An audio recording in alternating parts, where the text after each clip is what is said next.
versículo 14 e depois o versículo 24, diz assim a palavra do Senhor: Pois assim diz o Senhor, o Deus de Israel: a farinha da panela não se acabará, e o azeite da botija não faltará, até o dia que o Senhor der chuva sobre a terra.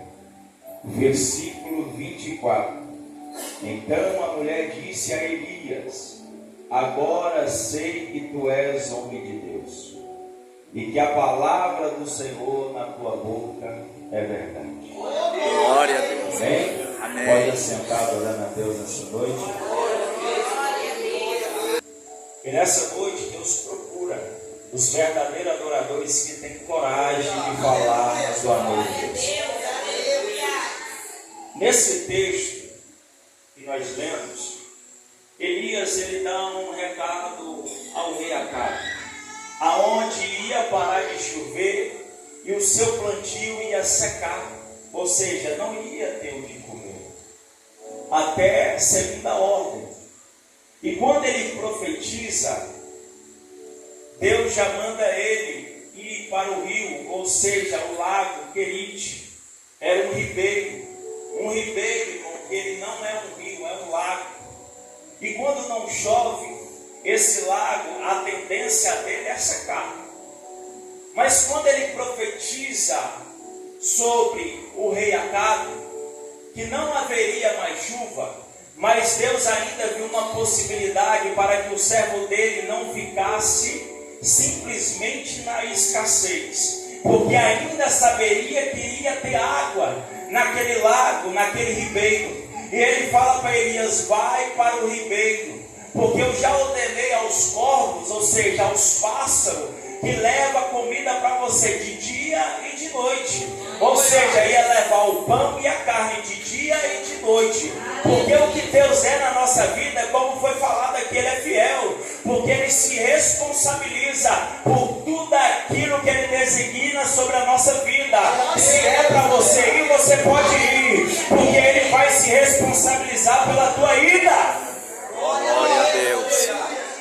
E aquele tempo, Elias foi, e os corvos levavam comida para ele. Mas a Bíblia diz que por alguns dias o lago seca, porque o que ele profetizou lá atrás era a sequidão. Então o lago secou. Mas aí tem uma segunda ordem que é dada a Elias: Elias, vai a Sarepta, que lá eu já ordenei que uma viúva cuidasse de você. Eu fico imaginando, isso aqui coisa de pregador, se deparando com o estado de uma viúva, ou seja, poderia ser uma mulher bem em situação, uma mulher que ele ia chegar e ia ter o de melhor para comer, porque ele era considerado um profeta na Bíblia.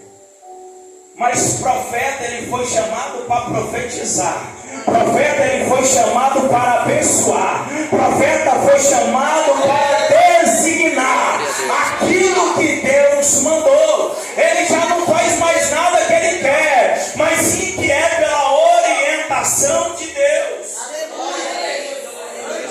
E nós estamos tendo mania de querer agir por impulso.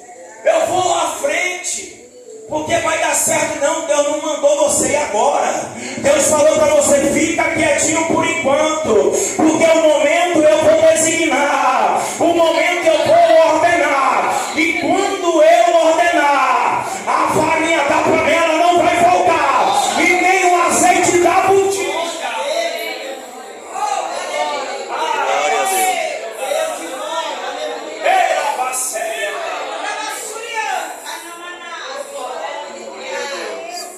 Vai a Sarepta, Elias, que eu já ordenei, meu amigo.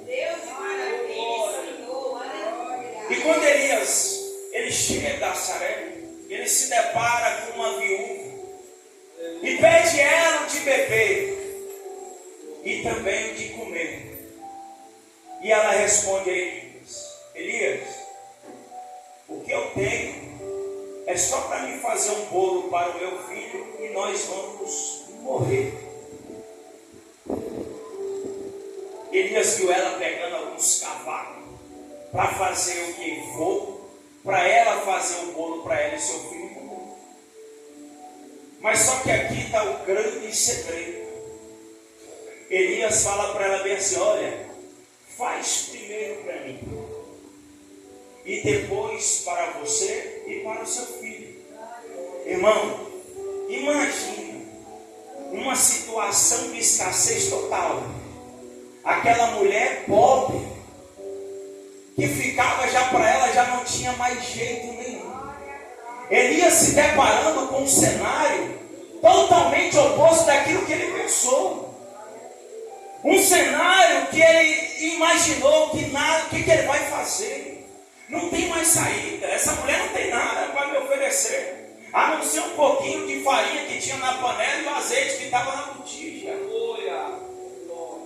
E Deus manda falar para a igreja: não deixa o cenário que você vê invalidar a palavra de Deus na sua vida. Porque o cenário que você está vendo, às vezes não pode ser nada, mas através desse cenário é que Deus vai multiplicar. É através desse cenário que Deus vai usar alguém para te abençoar.